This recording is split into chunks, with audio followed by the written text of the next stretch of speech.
on est tous pareils. Hein? Dans les faits, on est contre l'utilisation du cellulaire au volant, mais qui n'a jamais laissé son cellulaire, par exemple, sur le siège du passager et jeter un coup d'œil de temps en temps ou avoir le goût de le prendre en main pour vérifier quelque chose? On se dit, je vais le faire vite, vite, il n'y a pas de policier autour, il n'y aura pas de problème. Il peut arriver des problèmes rapidement. On a vu à quel point la distraction au volant cause des accidents.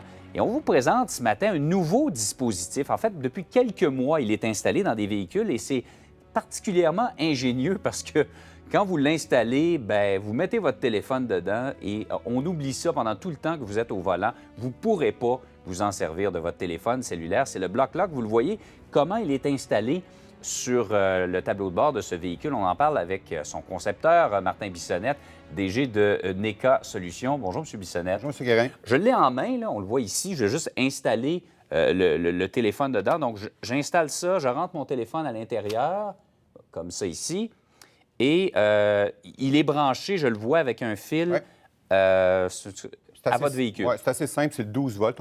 On se branche sur la batterie du véhicule via l'allume-cigarette pour le grand public ou des flottes directement sur la boîte de fusible. Puis, il va serrer mon téléphone, parce que là, je pourrais l'enlever théoriquement, mais il va comme un petit moteur qui serre mon téléphone. Ça, à l'intérieur du BlockLock, il y a un moteur qui détecte en fait, il y a un circuit qui détecte qu'il y a un téléphone présent. Puis une fois qu'il a détecté ça, il va serrer, puis vous ne pouvez plus l'enlever après ça. Donc, c'est impossible de retirer votre cellulaire. Tant que je suis en mouvement, que ça. mon moteur fonctionne? On détecte que vous êtes en mouvement. Quand vous êtes en mouvement, vous ne pouvez pas retirer votre cellulaire. Si vous voulez le retirer, mais dès qu'on voit qu'il y a un cellulaire dedans, ça barre. OK. OK? Si vous n'êtes pas en mouvement, vous voulez retirer votre cellulaire, ce qui est légitime, OK? C'est assez simple. Il y a un bouton ici, vous appuyez sur le bouton, OK. le moteur relâche la glissière, vous enlevez votre Est-ce que ça ne permet pas de tricher si j'arrive à une lumière rouge et que je veux le consulter alors que je n'ai pas le droit? Oui, mais c'est difficile de différencier entre vous arrivez à une lumière rouge et vous arrivez dans votre entrée chez vous. On ne peut pas aller, non, c'est ça. aller jusque-là. C'est ça. Mais par contre, si on détecte que vous êtes en mouvement, OK, donc à ce moment-là, vous ne pouvez plus retirer votre téléphone. On empêche pour la version grand public. Pour la version des professionnels de la route, les flottes, puisque ce produit-là a été initialement conçu pour les flottes de véhicules.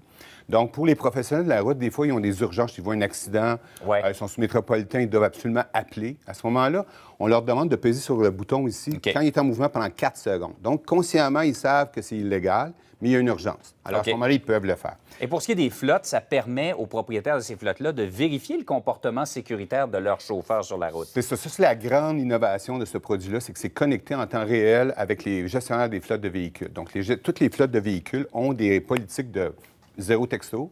Et à ce moment-là, ça permet de vérifier la performance de chacun des chauffeurs vis-à-vis de la politique qu'ils ont établie dans l'entreprise. Ça vous est venu du constat qu'il fallait faire quelque chose parce qu'il n'y a rien qui fonctionne comme... Bien, c'est sûr, il y a des amendes. Et la loi et les amendes sont plus sévères, mais il n'y a rien comme un mécanisme qui bloque le cellulaire pour nous empêcher de s'en servir. C'est ça qu'on a commencé à penser à la conception de ce produit-là. On a fait un genre de survey, une validation de ce qui existait dans le marché. Puis depuis que les iPhones existent, de 10 ans maintenant, il y a des apps qui existent pour empêcher des textos au volant. Oui. Mais ça n'a pas fonctionné. Ça fait 10 ans que ça existe, puis les gens textent de plus en plus au volant. Alors, il faut un moyen mécanique de nous empêcher de nous, l'utiliser. pour le grand public, on les empêche de résister, on les permet de résister à la tentation.